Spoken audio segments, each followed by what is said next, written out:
Ça fait depuis 2012 qu'on collabore ensemble pour ta santé globale. Les choses ont beaucoup évolué entre-temps. Les objectifs ont bien changé. J'aimerais ça que tu nous en parles un peu.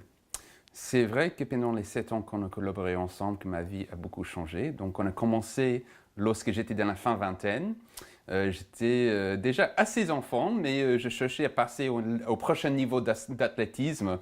J'avais surtout des préoccupations esthétiques, qui n'est pas une mauvaise chose de tout, mais avec le temps, je suis devenu parent, j'ai connu des importantes progressions de carrière, j'ai acheté une belle vieille maison et donc les priorités ont changé toutes et en même temps les pressions ont beaucoup s'accumulé. Donc maintenant, je suis plus focusé sur comment est-ce que je peux entretenir ma santé pour que je puisse jouer et faire du sport avec mes enfants, adresser tous les problèmes de santé qui résultent d'un travail sédentaire. Et si éventuellement je pourrais revenir à ce premier objectif d'esthétisme, pourquoi pas? Mais pour l'instant, ce n'est pas ma première priorité.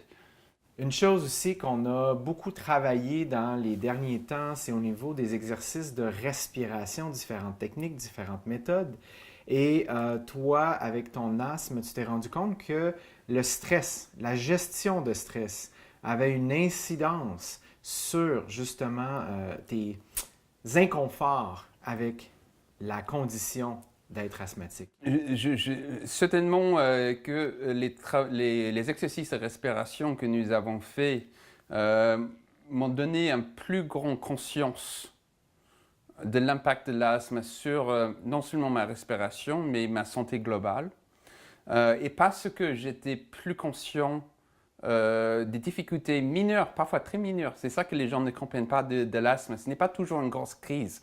Ça peut juste, par exemple, l'exemple que je donne, c'est comme avoir un petit faim, mais c'est tellement petit que tu ne te rends pas compte jusqu'au moment où tu commences à manger. Et puis tu te dis, waouh, j'avais vraiment faim. Et ce que je trouve aussi très formateur dans tout ça, c'est que toi, de ton côté, en ayant cette conscience-là, tu peux devenir de plus en plus indépendant, de plus en plus autonome dans la gestion de ta santé globale. On le sait tous, on est censé faire ces exercices une fois tous les 30 minutes au bureau. Let's get real, il n'y a personne qui va s'arrêter à travailler ou à répondre le téléphone pour 10 ou 15 minutes pour faire des petits exercices. Ça n'arrive pas. Mais là, parce que je suis plus conscient des douleurs à l'eau qui s'accumulent, quand je me ressens que j'ai un problème, je sais que je dois arrêter ou plutôt changer d'activité et j'ai les techniques qu'il faut afin d'adresser le problème, avant que ça devienne un gros problème. L'élément santé mentale a une incidence tellement importante sur notre santé physique que j'ignorais totalement, malgré le fait qu'à un moment donné dans ma carrière, j'étais communicateur scientifique, focusé sur la santé publique. Je savais que le stress était problématique, mais je ne me rendais pas compte à quel point ça peut avoir une incidence sur tous les éléments de notre santé physique. Toi, tu as su enchevêtrer, disons, des exercices du premier soin de santé mentale, donc le stress par exemple, avec tous les exercices de santé physique, ce qui a eu pour conséquent qu'il y a eu un certain cercle vertueux, une certaine réciprocité entre la santé physique et la santé mentale. Et ça, je trouve vraiment magnifique. Tout est lié. Donc, Oui, ce que tu appelles, j'adore ça, ce que tu as appelé le cercle vertueux, c'est tout l'aspect physique, mental, émotionnel, et spirituel pour certains, et social.